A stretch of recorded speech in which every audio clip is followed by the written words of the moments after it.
E nós vamos começando mais um TonyCast aqui na TVCI e também pelo nosso YouTube. Aquele abraço a todos, muito obrigado a você, minha amiga, meu amigo. E hoje nós temos uma figura muito querida aqui da cidade de Paranaguá, com uma história incrível, que eu acredito que seja mais uma história inspiradora. É o Carlos Ribeiro Alves, ou então o Gari Sorriso, como carinhosamente ele é chamado aqui na cidade. Prazer tê-lo aqui com a gente, meu querido. Prazer é todo meu. Que bom, para mim é uma coisa nova. É tão legal a gente expor, assim, as pessoas que conhecem, assim, às vezes a gente... aquele cara só vive sorrindo, tá na Praça dos Leões, na frente da prefeitura, e cumprimenta todo mundo, e dá bom dia, ou boa tarde, no caso, né? Então, a gente é muito gratificante. Às vezes as pessoas pensam assim, mas aquele cara só vive sorrindo, e não sabe o que se passa, né, na vida de cada um, o dia a dia de cada um. E também não precisa saber. Não, né? Isso. Cada um sabe da sua dificuldade. Você tem algum medinho de responder alguma pergunta? Não. Se tiver, você bate aqui no sininho do desespero e pula. Daí eu passo para outra pergunta, tá?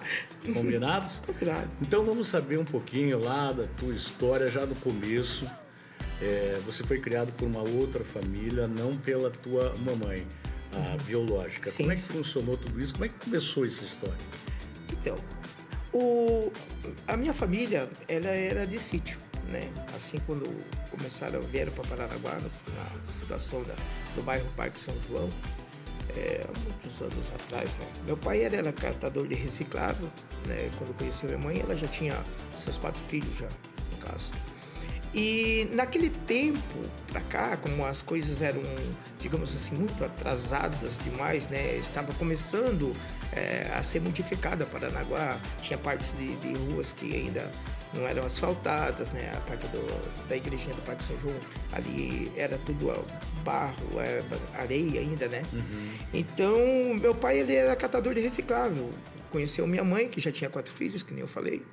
Aí, um certo dia, ele estava passando numa casa noturna, né, onde a minha mãe era profissional da balada, né, e como minha mãe já tinha outros filhos também e já não conseguia cuidar por causa da vida que levava, ela deu minha irmã e deu outro irmão, né, e inclusive eu que já era, né, na faixa etária, no meio do caminho. Né. Você estava com quanto de idade quando a tua mãe Muito novo, mas muito novo mesmo. Tinha 1 ano? Não, menos. Eu nasci... Meses? Meses, porque eu nasci do dia 3 de janeiro e fui registrado do dia 3 de março. Né? Porque aquele tempo era tudo... Sim, né? era.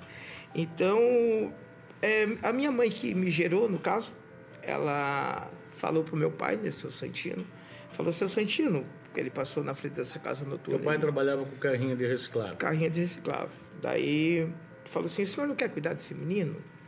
Só que meu pai achou que, falou assim... Cuidar naquele momento. Cuidar naquele momento, para ganhar uma graninha, né? Não, não tinha os perigos que a gente tem hoje, né, na sociedade.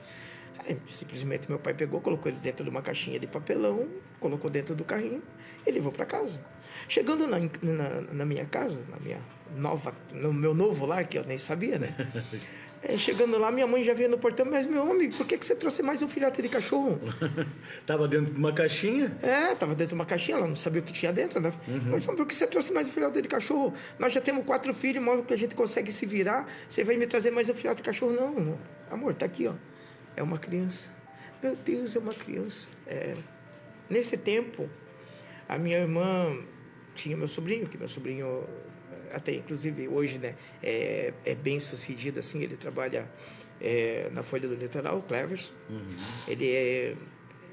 Minha irmã estava dando banho nele naquelas banheiras assim de lata, assim, de alumínio, né? E até minha irmã estava dando banho em mim e falou assim, aqui, ó, nasceu um Pelezinho, né? O qual hoje o pessoal das antigas, né, que morava no Parque São João, eles conhecem eu como Pelé, né? Por causa disso. O tempo passou, meu pai, ele era catador de reciclável, mas ele sempre foi uma pessoa evangélica, sempre né, muito religioso, né, no caso ele e minha mãe. Então ele vestia o traje pior durante o dia, às vezes passava fome, né? Às vezes tinha muita macumba na rua e frango, Levava maçã. Não levava para casa, mas ele comia. muitas vezes ele orava, pedia para Deus, né? Pelo aquele alimento e muitas vezes ele comia, né? Morreu de úlcera, uns problemas de complicação também, né? E nesse tempo, né? O tempo foi passando, eu fui virando adolescente, fui crescendo. Ou seja, só voltando um pouquinho, para você seguir daí da adolescência. Aquele dia que a tua mãe biológica deu você para o teu papai, nunca mais ela perguntou de você, ela nunca mais foi atrás do teu pai, porque teu pai passava por ali diariamente, né? Ela não perguntou mais. Não. Porque ela não tinha condições de criar. Não. Até então, boa voltar nesse assunto, porque até então as mães que ela ia dando os filhos, elas sabiam quem era. Certo. Então, como tinha uma mulher no meio, daí o que ela falou assim, ó, Dona Maria, o Pelezinho, a mãe dele é esse aqui. O Cristiano, a mãe dele é esse aqui. E a Ana Lúcia, a mãe dele é esse aqui. Então, já para não ter aquele cidade pequena, vai que os dois irmãos depois, na adolescência, acabam se encontrando. Pois é. Né? Se encontraram. Se encontraram. Você veja. Isso. Eu conheci a Ana Lúcia, né? Daí, tua irmã. Eu conheci a Ana Lúcia. Né? Então, só que Cristiano eu não conhecia a Ana Lúcia ainda. Daí, quando eu fui apresentar Ana Lúcia para Cristiano, os dois, como naquele tempo capoeira era uma coisa tipo uma febre, né? E olha só como é que é engraçado, né? Eu de volta de capoeira, meu irmão gostava de capoeira, já estava dando aula de capoeira. A minha irmã não conhecia o próprio irmão, que já estava professor de capoeira, e se interessou-se lá. Olha. E se eu não chego bem na hora e levo a Ana Lúcia para conhecer o irmão Cristiano, uma dessa podia ter ficado, Exatamente. tendo alguma coisa mais séria. Também não seria a culpa deles, né? Não, de porque jeito eles nenhum. não sabiam. Mas eu consegui chegar a tempo, né? E hoje eu tenho esse elo com eles, com os dois. Assim. Que legal. E daí você tem irmão que você considera, por questão de você ter sido criado por uma outra família, você tem irmãos assim também? Tenho meus irmãos adotivos. Né? Tenho o Pedro, tenho o Nadir, tenho o Zeca, tenho o Irene. Né? E teus pais que te criaram, estão vivos? Não, é como eu estava falando. Né? Daí eu perdi... Eu ia completar meus 13 para 14 anos aí, né? Até então que minha mãe falou assim, filho, procure alguma coisa que te faça homem, né?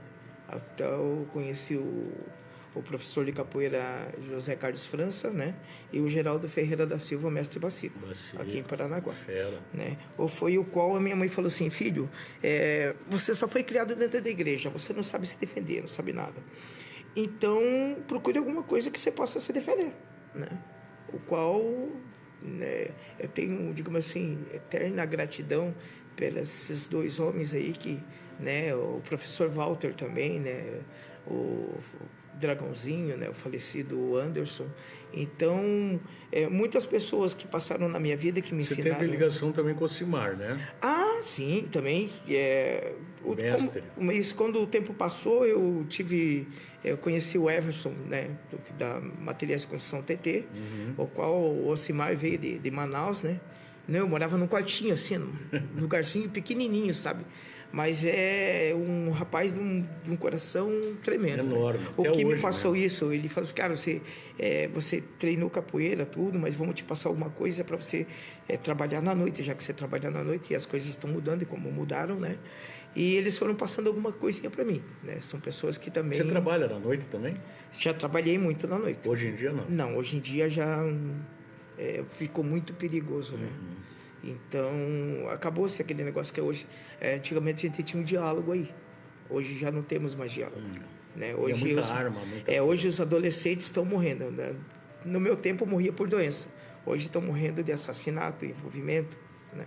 E também você acredita que pelo teu trabalho que você desenvolve hoje, você já chega cansado também, não? Antigamente não. Antigamente não, Não, mas hoje não. Hoje eu já estou com 46 anos, tá né? garotão ainda. Aí os problemas de saúde vêm também, né? E daí te possibilita de muita coisa, né? Porque você é um homem forte, né? Não, só estatura.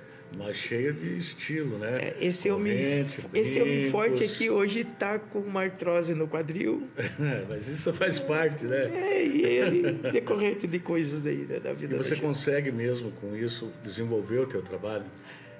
Hoje eu estou encostado. Né? Hoje eu estou encostado. Tempo indeterminado, né? Até uma cirurgia, né? de quadril. E... Você chegou a fazer essa cirurgia ou vai fazer? Não, ainda vou por encaminhamento. Ainda, né? Mas aí aquele processo todinho aí. Primeira perícia, até voltar a consultar pelo SUS para ter, né, mais êxito aí. A gente vai conversando e vai pulando etapas, né? Porque nós conversamos muito. Isso. Voltando lá um pouquinho para a tua adolescência. Ali você perdeu tua mãe, você perdeu teu pai. Como é que foi dali para frente? Dali para frente foi barra, porque depois quando eu perdi meu pai, só ficou eu e minha mãe, né? Foi uma parte. Você perdeu uma referência, né? Perdi uma porque pessoa. Porque foi ele assim, que te resgatou. Era meu. E ali eu sofri muito. Né? Sofri muito. Tanto que quando era o tempo da Santa Casa ainda, eu estava brincando no pé de Iguapé. E eu fui visitar meu pai, que estava internado, né? Aí tinha umas irmãs da igreja, tudo lá nesse dia.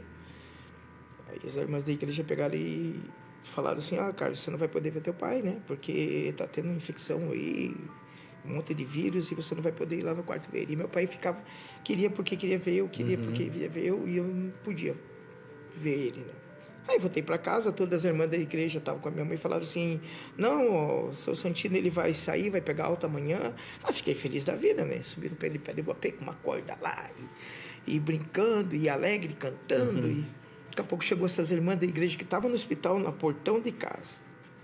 Você eu olhei, ficou meio preocupado. Desci rapidinho daquele pé de Iguapé, cheguei perto do portão, assim, daí eu vi a irmã da igreja falando assim para minha mãe, né? Dona Maria. Senhora Dona Maria, seu Santino não aguentou.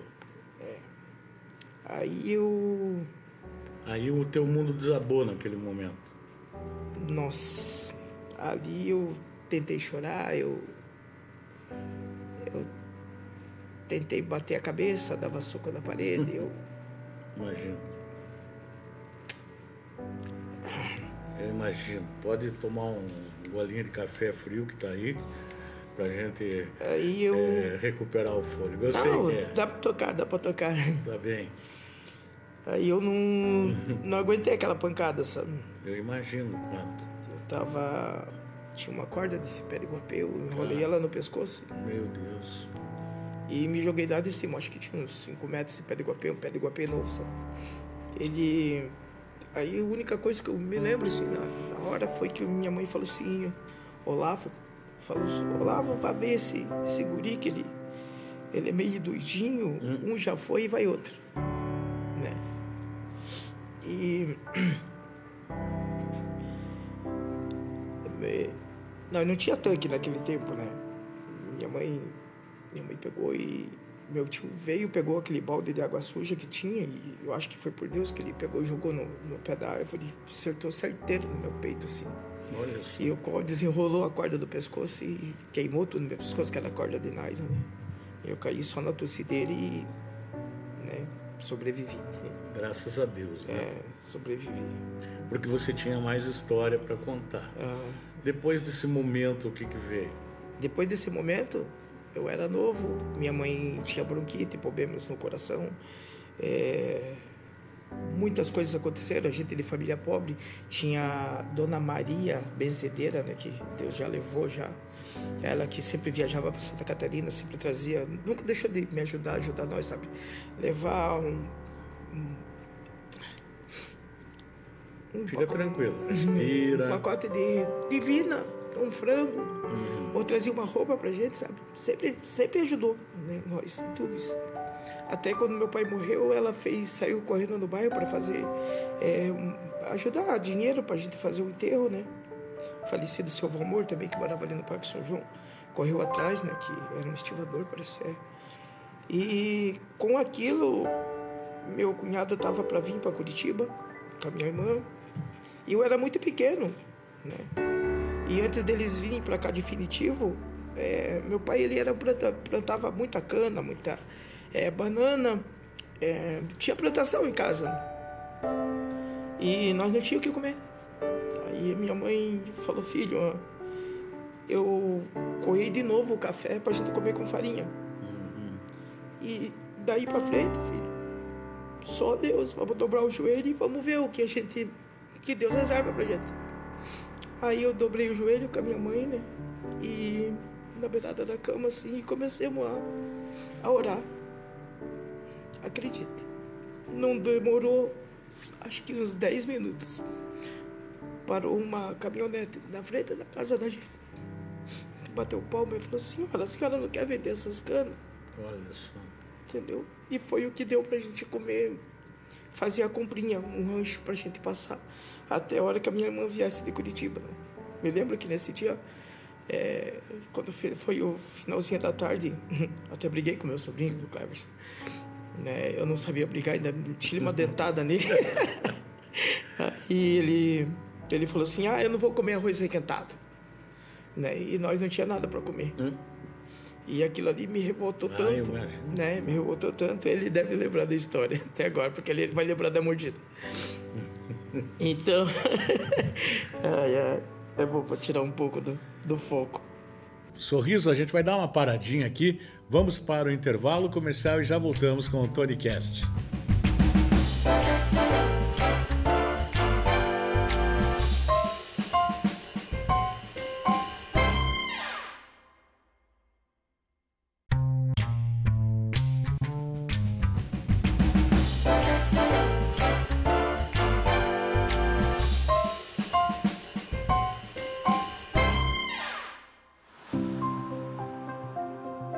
Estamos aqui batendo um papo com Carlos Sorriso, vai continuar contando a sua história para nós. Você teve a oportunidade de estudar? Então, naquele tempo, eu tinha muita dor de cabeça, né? Muita dor de cabeça, sangrava muito o nariz. Eu ia para a escola de desenvolvimento, né? Hoje a gente tem as crianças, né, do novo tempo, né, déficit de atenção, a gente nem sabia o que era isso, né? Mas talvez eu tivesse um pouquinho, né? E também as condições, né? Hoje, se você vai lá e não compra uma mala de marca para uma criança, um caderno de marca, fica virado na voz, não quer. Eu estava acostumado com sacolinha de arroz Fabiana, ou daí quando meu pai trazia do lixo uma mala da Positivo, e quando os cadernos da gente eram encapados com aquela folha verde ainda. Eu me lembro. Lembro dessa folha verde que a minha irmã Irene, ela sempre cuidou assim, né? E nunca desistiu, né? Portanto, que eu comecei a trabalhar com 14 anos. Bem antes disso, eu ainda cuidava de carro. Era o supermercado Marisol. Isso. Naquele tempo, né? Eu me lembro que até o falecido Maria das Dores Roques, ele chegava lá, né, para fazer a compra dele e me dava uma gorjeta bem alta, né, quando eu ficava cuidando, e sempre foi carinhoso comigo, né, até o dia da sua ida, até Deus de levar ele. Você é gari até hoje, no caso, né? Você está encostado e tal, mas a tua profissão é essa? Não, eu sou pintor chatista industrial. Certo. Vamos falar do período que você foi gari, então. O período que foi gari, eu estava cumprindo aviso na T-Quinte, né, a multinacional, onde que eu era pintor chatista, né? E até então eu tinha acabado a obra, a segunda obra minha, né? E eu comecei a fazer um bico de segurança numa empresa aqui, né, que não foi para frente também. E você acabou ficando com esse apelido? Então, daí tem tudo um começo aí, né? Tudo um começo. Gari Sorriso, isso. Que tem uma história eu me acidentei, pesada, né? Eu fui levar um currículo na T-Quinte que ia abrir de novo, e eu me acidentei. Daí fiquei 1 ano e 8 meses de cadeira de roda e muleta, e os amigos, né, do motociclismo e amigos mais chegados da gente, né, ajudaram a gente com comida, pagavam uma luz, pagavam uma água, Então, nesse período, eu estava melhorando, fazendo fisioterapia e deixei um currículo na empresa onde eu trabalho hoje, né? E comecei como gari e hoje eu sou... Você ficou quanto tempo como gari? 7 anos, 6 anos. Deixa eu te fazer uma pergunta. Uhum. Que é um trabalho fundamental. Quando, por exemplo, um caminhão de coleta não passa, as pessoas entendem a importância do trabalho. Mas eu vejo assim que os garis até hoje não são muito respeitados. Eu vejo assim, por exemplo, desde o acondicionamento do lixo, uma garrafa quebrada, um copo quebrado, a pessoa não se preocupa em colocar ali embrulhar isso aí para que vocês, ou na época, mas continua sendo assim, não cortem uma mão, não se machuquem. Eu vejo que motoristas de carro não têm paciência, buzinam e tudo mais. Como é que foi esse período para você? Quando eu comecei como gari, né, pela empresa, até então não tinha aquela noção como seria trabalhar junto com a comunidade, assim, né? Tá conhecendo as pessoas, conhecendo os moradores de rua, conhecendo os cachorros, conhecendo cada bueiro, cada cesto de lixo, né? Conhecendo o dia a dia urbano. Pelo lixo você já conhece quem é a pessoa também. Sim, eu falo assim, os super-heróis da cidade somos nós. Eu sei. Na pandemia parou tudo, só tava nós na rua trabalhando, entendeu?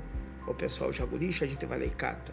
Muitas pessoas fazem piadinhas, brincadeiras, que até chega a ser ignorante, sabe? É tipo assim, claro, você tá na rua trabalhando, às vezes você pede uma água, a pessoa não dá, ou quando dá, te dá água da torneira quente, sabe? E se você tá catando lixo na frente da casa delas, ela acha que você tá lá para roubar.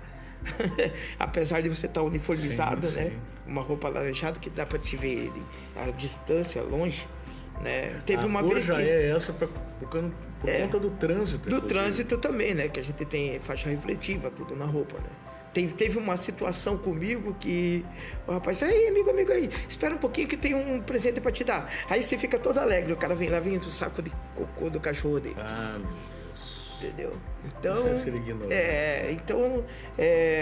Hoje, Paranaguá em si, lá de meados de 28 anos atrás, teve uma mudança muito grande em Paranaguá. Hoje nós temos garis, tanto na coleta, temos o pessoal que faz a limpeza urbana, né, da varrição. Hoje nós temos a pessoal da raspagem e pintura de praças aqui em Paranaguá. E hoje nós temos lá no Jardim Iguaçu equipes de mulheres trabalhando, temos mulheres trabalhando também no banheiro e mulheres também que fazem o serviço na Ilha dos Valadares. Então, antigamente a gente não tinha nem mulher trabalhando. Hoje a gente já tem uma equipe muito grande de mulher, né, efetiva. Agora, a gente percebe que Paranaguá, no quesito lixo, não mudou muito. Que é uma cidade que as pessoas não mantêm limpa. Eu não estou aqui generalizando, mas a gente sabe que muita gente não ajuda a manter a cidade limpa. Posso falar meu ponto de vista? Meu ponto de vista é bem assim. A gente não fala hoje sobre política, a gente não fala hoje sobre futebol, que cada um tem o seu preferido. Exato. Né? Entre a gestão de um e a gestão de outro. Quando era a gestão de um, todo mundo, não sei o que acontece. Né? Todo mundo levava em Maria, ninguém falava nada. Né? A cidade estava tranquila, era trabalhada daquele jeito. Quando passa para outra gestão, aí parece que a população quer ela mesma se arrebentar. Nós temos hoje na empresa os dias certinhos das coletas, dentro da poda, né, do volumoso, e nós temos os garis, os varredores, né, que estão espalhados no centro histórico e em alguns bairros tem até mulher trabalhando, como eu citei agora, Jardim Iguaçu, Ilha dos Valadares. Eu fiquei 1 ano com 17 mulheres cuidando delas na Ilha dos Valadares e a população já estava aceitando aquilo ali, né, colocando lixo na hora certa, deixando um pouco de jogar muito entulho na rua. Quando mudou de gestão, birra da população, sabe? Que não aceita que nessa vida a gente perde, a gente ganha. Nem sempre a gente vai ganhar todas, né? A gente sempre vai ter aquele momento bom, sempre vai ter aquele momento ruim. Quando a gente fala assim, mas por que revolta assim? Claro, porque depois que passou por outra gestão, parece que a pessoa se revoltou. Já que é o outro, vamos vacalhar então. Só que ela que mora ali, né? Só que esse tipo de avacalhação, a pessoa tem que ter ciência que ela está avacalhando com ela mesma. Claro. Quanto mais lixo ela joga na rua, mais a empresa que está prestando serviço, ela pode colocar a quantidade de gente que for. Certo? Os maquinários que for. A empresa coloca hoje aí à disposição, compra lá 10 caminhões novos, 10 tratores novos, entendeu? Compra o tuk-tuk, que é aquele carrinho pequenininho, que parece aquelas motinhas lá da China, entendeu? Para trabalhar na Ilha do Mel e lugares mais que é difícil acesso por causa do tamanho da estreita, rua estreita, tudo. Só que as pessoas devem falar assim, não, hoje nós temos outra gestão, a outra gestão tá pegando meio que defasada isso daí, vamos botar para a gente arrumar então, vamos ajudar. Vamos cuidar da nossa cidade. Eu faço meus vídeos, às vezes, assim, quando está chegando o navio, tá? A gente tem estrutura? Não temos. Uma estrutura adequada para as pessoas que vêm de fora. Certo. Né? Eu cheguei a ver outras emissoras vir em Paranaguá filmar nosso volumoso de lixo jogado em lugar impróprio. Sendo que na cidade deles também tem. Às vezes eles vêm sujar aqui, né? Então, moradores de rua tem em todo lugar. Entendeu? Os daqui eu conheço todos. E esses moradores de rua, tem os bons e tem os ruins. Né? Eu conheço todos.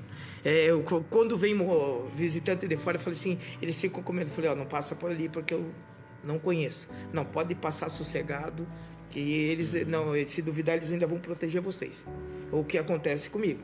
Né? Trabalhei em Ilha dos Valadares, conheço todo tipo de morador de rua e todos eles me respeitam. E quando desrespeitaram, né? Tiveram seu puxãozinho de orelha, né? Porque conhecem sabem a pessoa que eu sou hoje na cidade. Então, tudo vai do respeito. Se você sabe entrar e sair num lugar, ninguém vai me com você. Agora, voltando um pouquinho para trás, lá bem bastantinho para trás. Eu quero pegar no teu pé, cara. Você sabe aonde a tua mãe biológica trabalhava? Você sabe o endereço do lugar? Não, porque minha mãe era...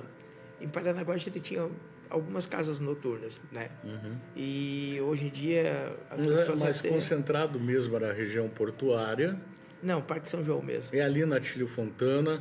Isso. Na parte Ela trabalhava por ali, então? Isso. Então você sabia? Isso, mas não tive nenhum acesso. Quando você passa hoje por ali, não sei se você passa... Te mexe alguma coisa no sentimento? Não, porque não cheguei a conhecer. Eu era muito pequeno. Né? Muito pequeno. Muito pequeno mesmo. Muito pequeno. Né? Muito pequeno. Se você tem uma ideia, minha irmã, Nadira, ela deu banho em mim, ela cabia naquela bacia. Hoje já não dá certo, né? Não, hoje já não dá certo. Agora, isso é bacana, assim, pela tua história, a importância da adoção. Né? Porque a gente sabe que muitos casais não podem ter filhos. Mas quando se fala em adoção, algumas pessoas voltam um pé para trás. Eu acho que a adoção é uma demonstração de sentimento enorme. Você está adotando um ser humano que não foi gerado por você. Eu tenho 2 casos na minha família. Que a gente fala adoção por falar. Porque ninguém considera adotado. São todos do mesmo sangue. Você entende o que eu quero dizer? Sim. Você sentiu isso na tua família? Que você era deles, que adotou você? Hoje eu me sinto sozinho. Sozinho, assim... Por quê? Quando você é um filho adotivo, quando a mãe que te adota, ela é negra e você é negro, é uma situação. Quando você adota uma pessoa que já não é compatível à mesma Quem te adotou não origem, é negro? Não. Toda a minha família... Você está falando em racismo, então? Hã? Não é racismo. É que eles têm um carinho por mim, mas não é aquele carinho que teriam se Mas você acha que é por causa da tua cor? Não, não é por causa da cor. Mas a partir do momento que quem te adota se vai se desfazendo um laço mais forte. Por exemplo, eu hoje sou motociclista, né? Qual grupo que você pertence? Búfalos Selvagens 2.19. Opa. Então, o que acontece? Hoje eu, como motociclista, eu faço minhas viagens de 200 km, 300 km, né? Às vezes 500 km e de volta, né? Então, a gente conhece no Paraná inteiro e pessoas de fora do Paraná, de outros estados. Às vezes eu falo com pessoas de outros estados mais rápido do que o próprio parente, né, adotivo. Sim. Que eu tenho. Às vezes passa na frente da tua casa.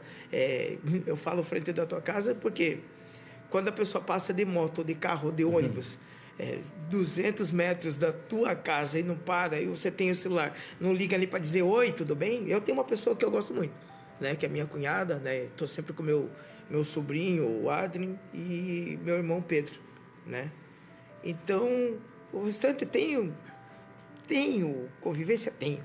Mas qual é o teu tipo de convivência, meu? Final de ano. Final de ano, o velório, se morrer alguém. Aí todo mundo se reúne, né? E já está junto. Aí está junto. E já no ramo do motociclismo, não. A gente está constantemente direto. E quando falece um, tá todo mundo lá. Vem gente de fora ver o amigo. Só que não é aquele negócio que precisa alguém morrer, precisa alguém ficar doente, precisa alguém acontecer alguma coisa para mim estar mais próximo da família. A minha família MC hoje, do motoclube, é imensa. Hoje, se eu sair daqui e ir para Santos, eu tenho lugar para ficar. Se eu sair daqui e ir para Curitiba, eu tenho lugar para ficar. Se eu ir daqui e ir para o lado de Santa Catarina, eu tenho lugar para ficar. Se estragar minha moto no meio do caminho, vai passar um irmão, vai ver que eu estou coletado, ele vai parar, o irmão, precisa de ajuda aí. O cara nunca me viu na vida e vai dar espaço para me ficar. Já na família da gente... Não é assim. Não. Mais uma paradinha aqui no TonyCast e a gente já volta.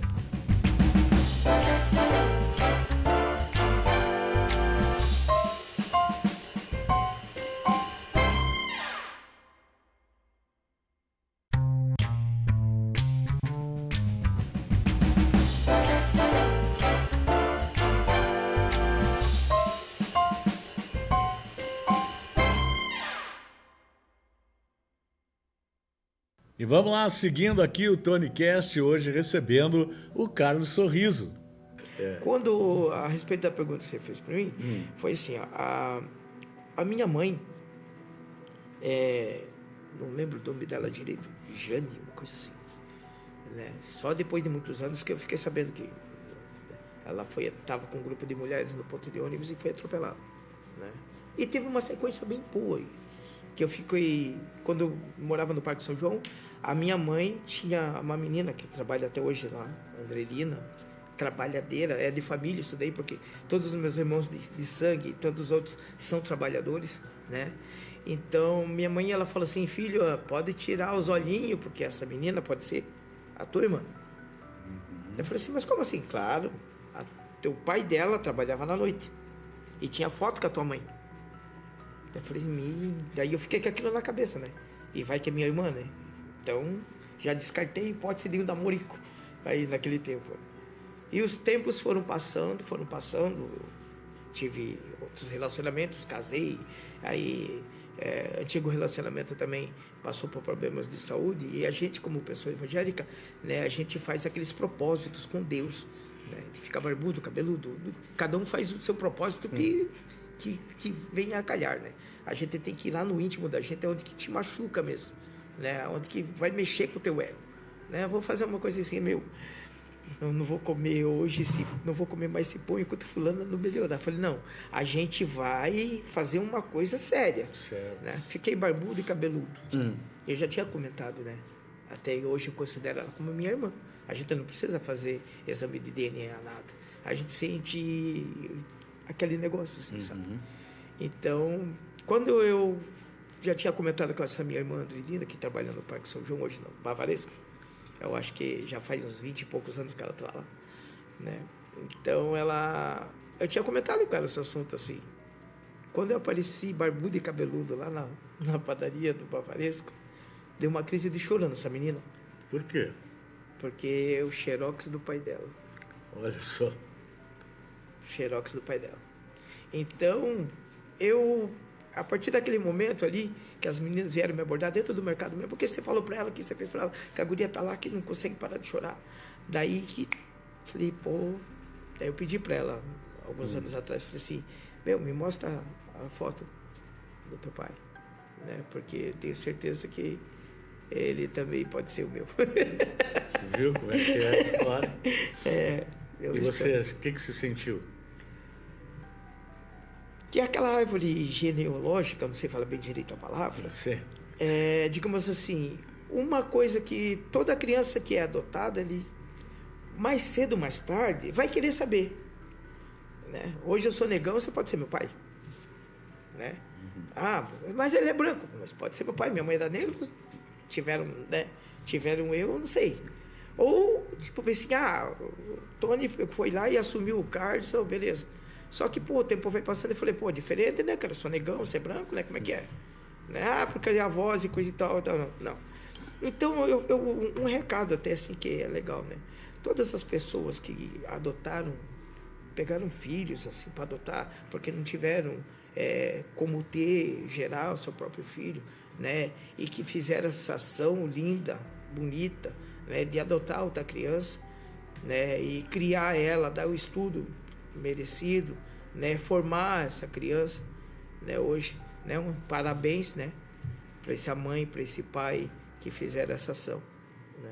Tem muitos casos, Carlos, que eu vejo assim também. Tem casais, hoje em dia, no mundo moderno, né? São várias separações e que muitas vezes a mulher recomeça a vida com outro homem e ela já traz 2 filhos desse casamento. E esse homem assume essas crianças como filho.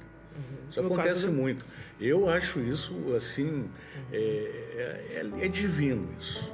Porque a pessoa assume a namorada, que já passa a ser a companheira, mas assume a família também, como se fosse dela. Isso. O pai biológico sumiu, desapareceu, ou às vezes está por perto, mas... Meu pai. Né, não trata como filha. Hoje mesmo conversei com uma pessoa que a filha vai casar e o pai desapareceu. E aí essa pessoa disse, vai casar em setembro e a minha filha escolheu você para levar até o altar, a mim. Eu falei, olha, com o maior prazer, né? Mas, porque eu era muito amigo do pai dela, nem sabia que ele tinha sumido no mundo. E ela passou a ter uma relação com outro homem, inclusive negro. Ela é branca. E eles estão super felizes, mas a menina quer que eu a leve, não por nada, pela amizade que a gente tem. E eu conheço essa menina desde quando tinha 2, 3 aninhos, né, de idade. Mas assim, eu já na reta final do programa, eu quero te perguntar. A gente falou aqui em determinado momento sobre racismo. Eu vejo que repercute muito a questão de racismo quando é gente famosa. O Vini Júnior, ele sofreu o racismo no estádio de futebol, não sei quem, quando é famoso. Eu não vejo, eu não sei se a pessoa mais humilde, ela não tem voz para gritar, mas eu gostaria de saber se você passou por isso, qual é a tua reação, qual é o teu sentimento? Já passei com meu filho, Carlos Eduardo, em Curitiba. A gente estava numa padaria, tinha mais ou menos umas 8, 9 pessoas na fila, e quando a gente chegou, nós estávamos bem trajados, e foi saindo um de trás, um da frente, mais um, e acabou que a gente foi pro primeiro da fila. Outra parte que também a gente passa bastante, assim, quando você vai num estabelecimento para ser atendido. Aí tem os balconistas, tem 3, 4 na frente do computador, demora uma eternidade para te atender, e quando chega outra pessoa que é branca, eles atendem a pessoa primeiro que você. Isso, Já saí, como aconteceu aqui faz pouco tempo, né? Reclamei pro dono, e o dono ligou até para a loja dele e falou assim, não é a primeira vez que acontece isso, eu não vou admitir mais. Na rua, vamos assim, a polícia está aí para corrigir, né? E educar, correto? E outra coisa, cidadão que está errado, eles têm que parar mesmo, tem que fazer teu papel. Claro. Isso, mas varia muito. Por exemplo, parei numa blitz na Alexandre Matinhos, tipo assim, só burro para fazer parar o... Eu penso bem assim, como eu participei, eu participei de um curso da PM, porque, meu sonho era ser policial, né? Aí até algumas pessoas falaram assim, o Carlos burro do jeito que duvido que ele passe, mas não, eu fui lá, paguei, encarei uma sala de aula com 5.000 pessoas, não passei, mas pelo menos ninguém foi dizer assim, o Carlos podia ter tentado. Não, eu fui lá e tentei, mas não deu certo. Eu falo assim a respeito do racismo, né, voltando lá, porque bem assim, se você tem uma moto hoje, se você é estudado por aquilo ali, você é um guarda rodoviário, você vai ver que aquela moto já é velha, entendeu? Eu com o dinheiro dela eu consigo pagar os documentos dela, R$95, porque ela já é isenta. Certo. Entendeu? Me passou 300 pessoas de moto na minha frente, de chinelo, você tudo uniformizado, vai parar logo você e tua mulher, 2 morenos na moto. Você sentiu isso? Eu senti isso. E outra coisa, não tem conversa não, sabe? Tua moto mesmo, a minha moto, se eu pegar dar uma acelerada nela, o pneu tá tão grosso, de novo, os 2 pneus novos, tudo certinho, minha moto original, entendeu? Muitos casos que eu vejo também é desse. Né? Porque às vezes a pessoa não é porque fala assim, não tem ninguém para pegar, vou pegar você mesmo, né? A sorte que eu queria ser digamos assim, um estudado, que nem eu vejo muito nos filmes e muito na vida real, né? Que o cara lá é um cargo mais alto de polícia, acima do cargo do cara, e só tá vendo ali qual é a reação do guarda que tá te abordando, né? E as outras partes também que eu acho errado. Ninguém é médico se não estuda. Ninguém é um advogado se não estuda. Ninguém é professor de nada se não estuda. Entendeu? Eu acho que bem assim, se você é negro, branco, polaco, italiano, chinês, polonês, se você não estudar... Você não é nada. Você não é nada. Carlos, nós estouramos o tempo do programa. Foi muito agradável. Quero te dar uma lembrança. Opa. Abre aí e vê se gosta. Opa, obrigado. Você não bateu na campainha, na sinetinha ali, então... Peraí. Era mais fácil a diretora ali bater para terminar o tempo, viu? Vai, guri, vai. Para de falar de uma vez. Mas foi um prazer conversar contigo. Obrigado pelo copo, tá?